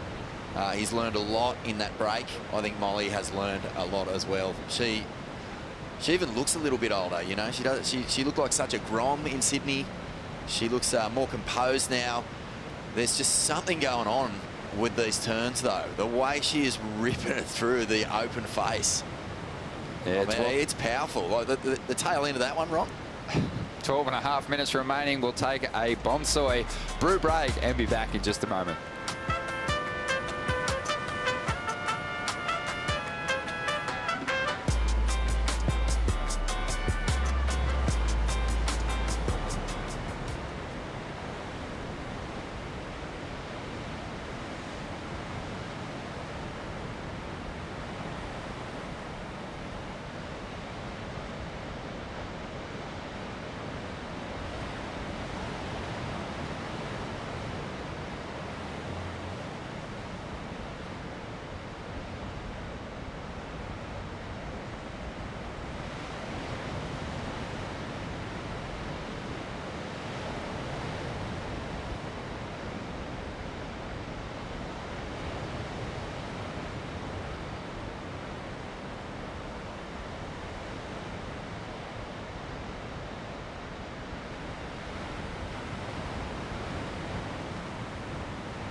Welcome back to the Tweed Coast Pro, the last heat of the day unfolding. Only one quarterfinal spot up for grabs. And it's going to go to Molly Picklum at the moment. Keely Andrew needs to fire up because Molly's starting to gather some real momentum out here. Still waiting on a score to drop for a previous ride. Just under 11 minutes to go. And it's been a big day, but there's still plenty more to come. The WSL Post Show just around the corner. Myself, Vaughan and Jodie Cooper will be breaking down all that's unfolded today. Plenty of highlights, some strong performances from our Championship Tour surfers, and some other interesting things unfolding today. There's been plenty to talk about. It's been a great return to professional surfing at the highest level, Ron. It's been such a buzz just to get down here this morning. Feel the fizz in the air as we look at a little replay here. Keely getting a good snap off first one and a combo there. Yeah, you can tell that she's just a lot more in her zone when she's got a section standing up in front of her where she can get a bit more of a vertical approach or climb up into that pocket. Just didn't happen for her in the early stages of this heat. Molly Picklum, she's up again, kicks the fins on that first manoeuvre. And this wave might reform through to the inside. She's not going to get to that final manoeuvre. But she is keeping super busy. Had a couple more rides than Keely so far and managed to turn in some decent scores. Hasn't shut the gate on the Championship Tour surfer just yet, though. It didn't quite nail that entry onto the sled like the last one, but definitely looking confident. She's just a confident young woman, isn't she, Vaughan? You worked with her when you were shooting postcards from morgues, and she just took it all in her stride. Honestly, so unruffled by having to act. I mean, acting is not an easy thing to do, and she just felt completely comfortable with it. And as you said, almost stole the show from Morgan. Pretty classic scene there, a race to the final key for the search. Well, she stole the golden ticket, didn't she? She did, right from under Morgie's nose. 9 minutes remaining, and Keely getting another inside runner. Not too much on offer there.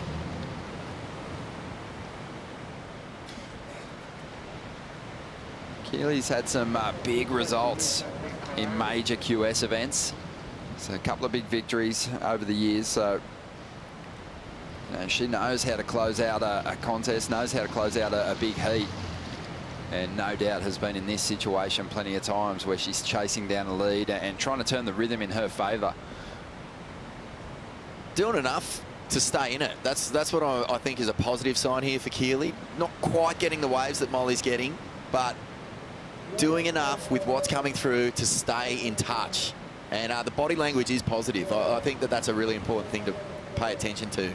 Yeah, when you're looking back at the previous heat, you can make some comparisons here. It felt like the rhythm was really in that last heat with Sally Fitzgibbons and not really working in Holly Warren's favour. But the scores from Sally weren't huge. So if Holly was just paying attention to the numbers, there was really no need to feel dejected because she was right in it. But it just felt like mentally she wasn't in that heat, even though she didn't need huge scores to turn it around. And this is the difference that experience creates, isn't it? Because Keely is out there right now, has a couple of fives in her score. She knows she can surf so much better. She knows she hasn't even had a wave that, you know, has given her any opportunity at all.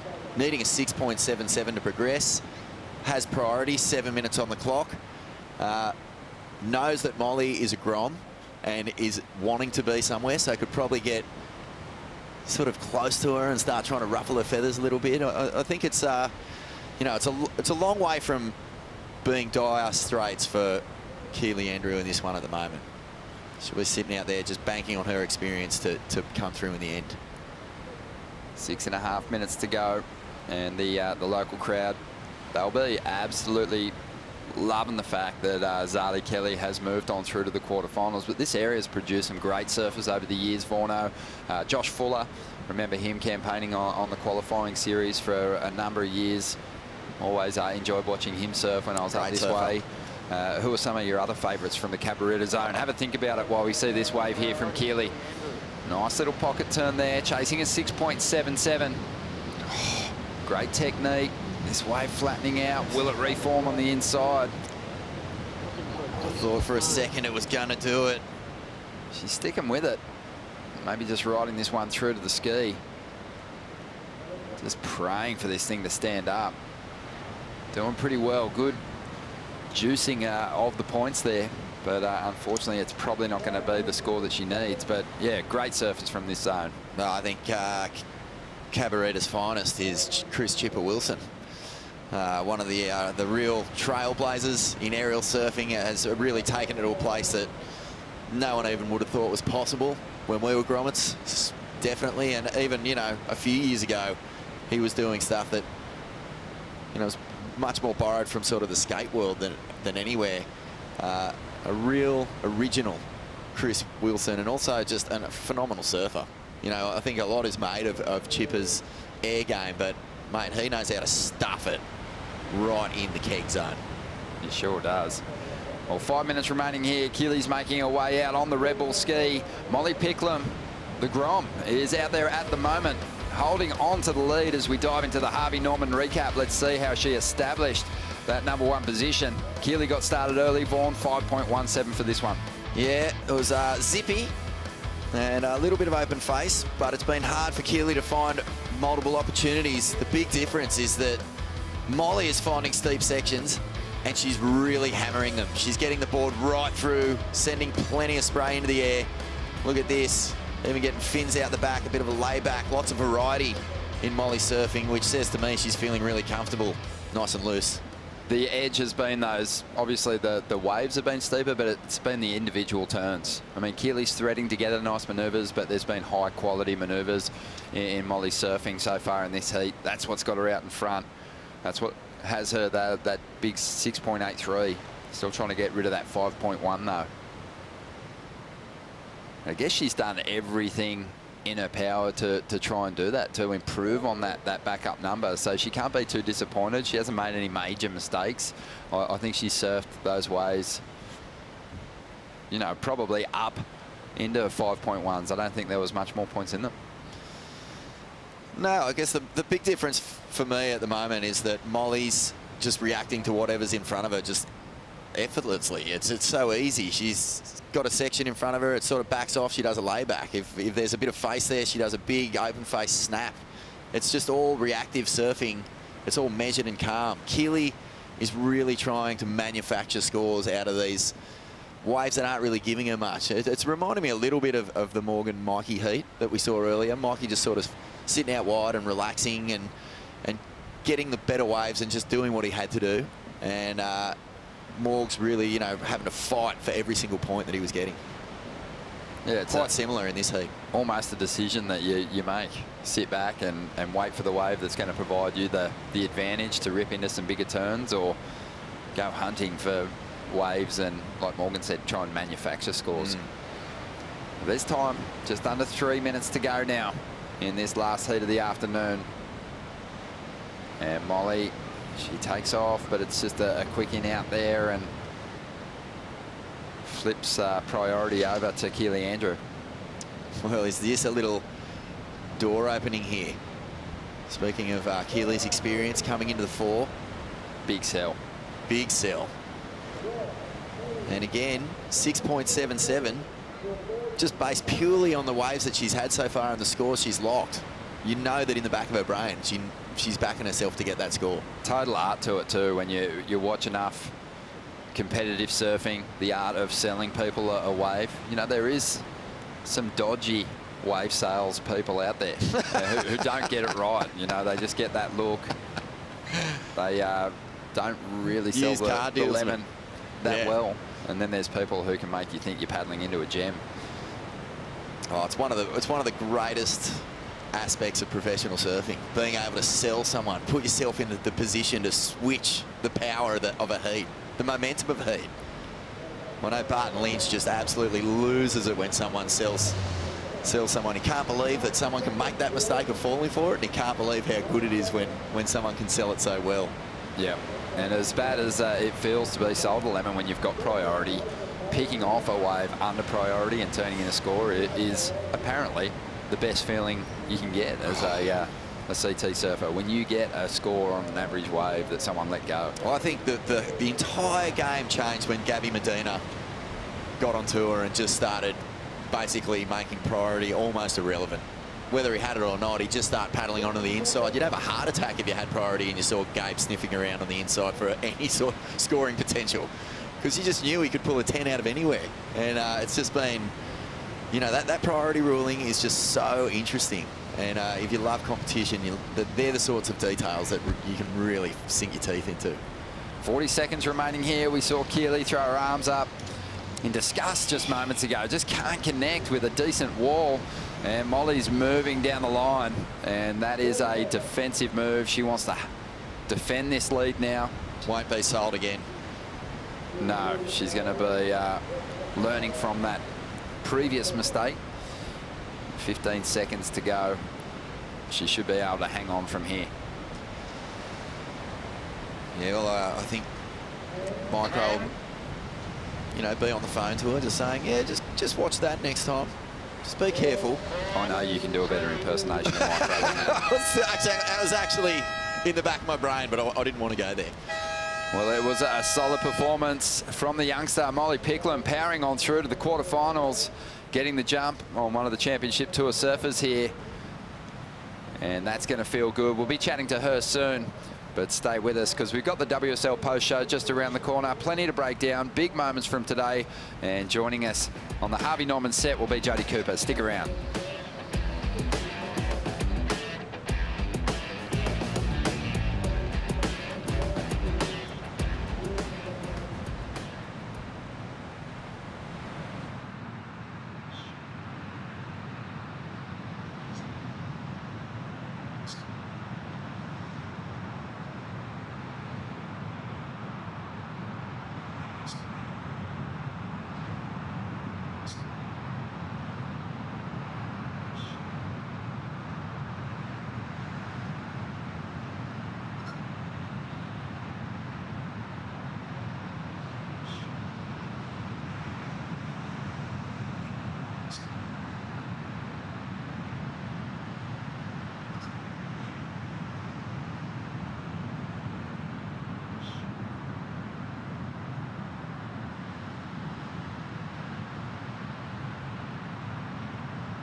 Thank you for joining us for the WSL Post Show here at the Tweed Coast Pro. And it's the first event of the Australian Grand Slam of surfing. And we've seen some great surfing laid down today, and we've got plenty to talk about, plenty of highlights to break down. Ronnie Blakey, joined by Vaughan Blakey, and also Jodie Cooper. Jodie, big day on the mic. How are you feeling? Oh my God, I need to lie down in a Bex. It was a lot to take in, Tell you what, wasn't it? It's been a big break for all of us. But Vaughan, I know you're super excited seeing Championship Tour surfers back out there in the lineup, and also seeing some rising stars and even some Indigenous surfers earlier today get that opportunity to potentially crack the main event. This is one of the most beautiful coastlines in the entire world. It's a great place to get pro surfing kicked off again after a really long break. You're absolutely right. I was frothing to see the rookies come out, see what they would do. Your Jack Robbos, Morgan Siblick, Matt McGilvray. They went off. Yep. They really surfed well. Jack in particular was sensational. In the women's side of the draw, I think there was no surprises there. Steph Gilmore went absolutely, mad. And then Tyler Wright put in a wonderful performance as well. A great day of surfing to kick things off. In regards to the women, what really kicked it off was India Robinson's first wildcard win. I mean, that was great. I mean, she just went, hello, this is the bar, ladies, and then I think from then it just went bang, bang, bang. So that was a pretty good heart starter. Yeah, probably a good chance we'll be seeing that one make the top 5 today, because I just thought that was an incredible way to kick things off. But you're right, sometimes, trials, they get the better of the trialists just because they're such big opportunities and the nerves come into play. But India just came out and absolutely locked in a thumper of a score and easily got the victory. Yeah, it was good. I think it was an 8-point ride, 8 point something, whatever, here or there, a few points. But yeah, it was pretty top shelf. Top shelf, and an amazing performance in the last heat of the day from Molly Picklum, and Luke causing a bit of an upset there, getting the jump on the established CT surfer. Molly, another very impressive performance here at Cabot Beach. You looked really comfortable out there. How'd you find it? Yeah, it was really fun, and it was a little tricky because the wind came up, but I think staying up the top of the point definitely helped me that heat. As my last heat, I kind of got lost in between the both, but yeah, it was fun, and I'm happy I got through. Sure are. You are absolutely ripping. I cannot believe that I haven't seen much of your surfing before today, but I'm thrilled that I have. Quarterfinals, here we come tomorrow. Same game plan? Yeah, for sure. It's all the same for me. I'm just grateful I get to surf a few heats here, and yeah, definitely same, just working on the things that I'm trying to work on, and yeah, main things just have fun. You beauty. We'll see you tomorrow. Yeah, thanks so much. Cheers. She's still a little grommet. Such a grom and a scary prospect for those Championship Tour surfers, because she is having a good time, but she's got all the weapons, Vaughan. She's very capable above the lip, and we saw that, just a glimpse of it, some releasing that tail surfing against Keeley. Yeah, not scared to push the progression factor there, but just the way she's able to pull her rail through a turn is pretty frightening. 17. Reminds me of when we first saw Steph Gilmore, because, she took a day off school, ended up winning a CT, and it was just all on from there. Molly's just got that little bit of something special, bit of something extra in her surfing that. And she gets a day off school tomorrow as well. So into the quarterfinals and looking very sharp. The best wave that we saw ridden all day came from a man who I think gave us the best free surfing performances in the lead up to the event as well. This is the Boost Mobile wave of the day. Ethan Ewing just earned that title, didn't he? This was such a well-constructed ride. I think you're right. He just took off exactly where his free surf left off yesterday afternoon. Look at him, just deep bottom turns into the pocket, vertical. Everything about it is aggressive and perfectly timed. And, all the conversation when you were asking people, whether it was online, different surf websites, comment boards, when everyone was asked to pick a winner, Ethan's name was pretty much top in the poll. Well, he's just been doing such amazing free surfing, Jodie, and you just had the feeling that he'd refined his rail surfing to a point that it was almost going to be unrivaled if he got himself in a heat with someone. How do you even match that kind of rail surfing? So much release as well. Yeah, I just love the way he just surfed so freely. He just looked like he had no shackles, had nothing bounding him. He just looked like he was having a great time, and yeah, he just seemed super free. And really different to the Ethan Ewing that we saw on the CT before, who still had that beautiful style, but just seemed like he was surfing in a straitjacket somewhat. He would just look a little restricted, so he's really looking confident. Yeah, I think confidence is 100% the key word there. He just is a different guy. We see these guys with so much talent, and girls, they come on sometimes. They do need a year off just to rebuild, refocus, get to know themselves, come back and not be so overwhelmed by the whole scene. You know, second time around, you're not feeling that, I don't know, just that edge of like proving yourself as much. Yeah. I think, you know, a relaxed Ethan Ewing looks pretty dangerous to me. Yeah, he looks good. Well, we've still got the top 5 to dive into. Stick around. It's coming up right after the break.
The place that we're talking about is very special to all of our Bundjalung people, our Yugambeh mob.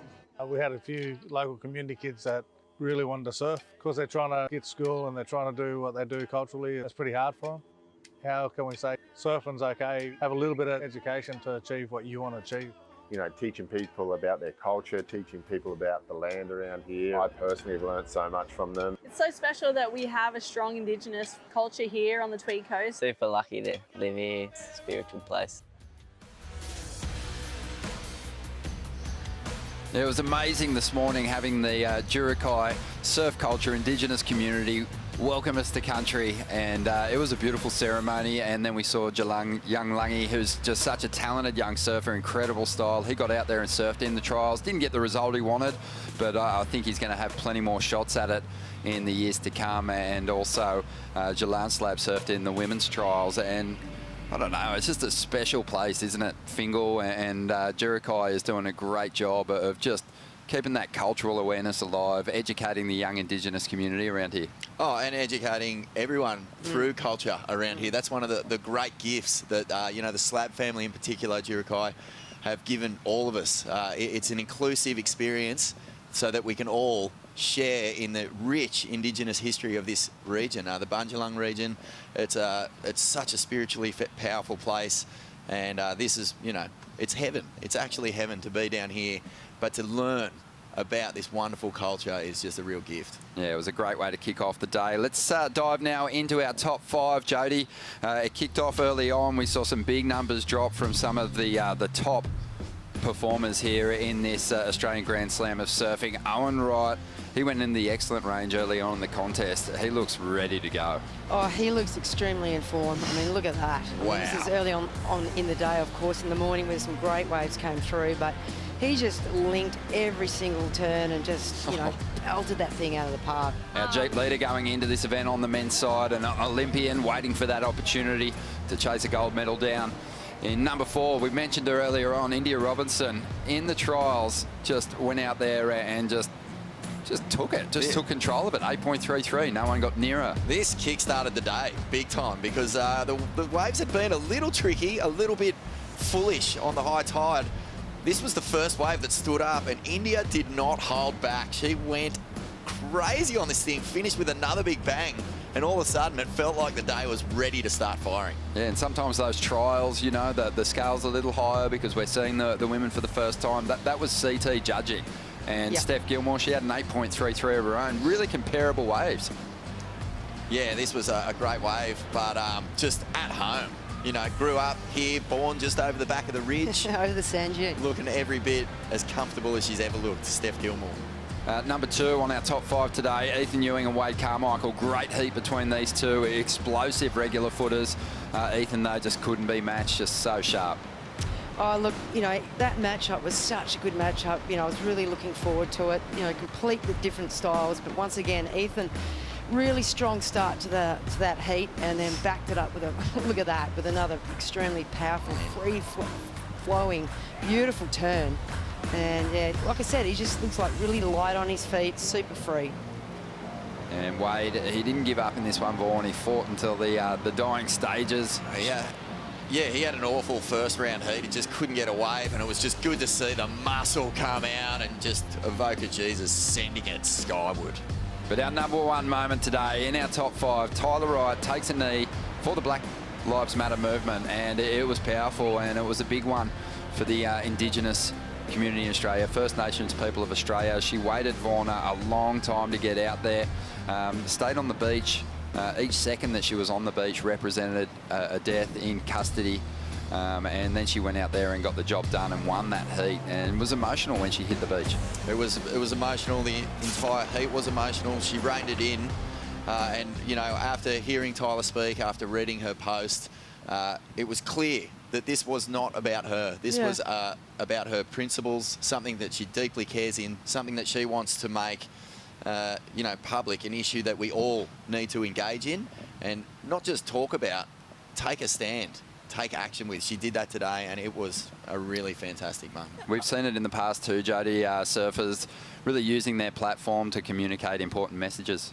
Yeah, I think that, you know, that's so important, because there is something always beyond surfing. Surfing is something that we do. And these professional surfers are bigger than surfing itself sometimes. And I think it's great that they can, in the sense, like, you know, have strong morals and then want to showcase those morals to better not only themselves, but everybody. And, you know, the surfing here is just a launching pad for that. Exactly, yeah, it was a powerful moment, and we've got more big moments coming your way tomorrow. Thanks for joining us on the WSL Post Show, guys. See you bright and early to get the quarterfinals of the Tweed Coast Pro underway. We'll leave you with highlights now and see you bright and early tomorrow.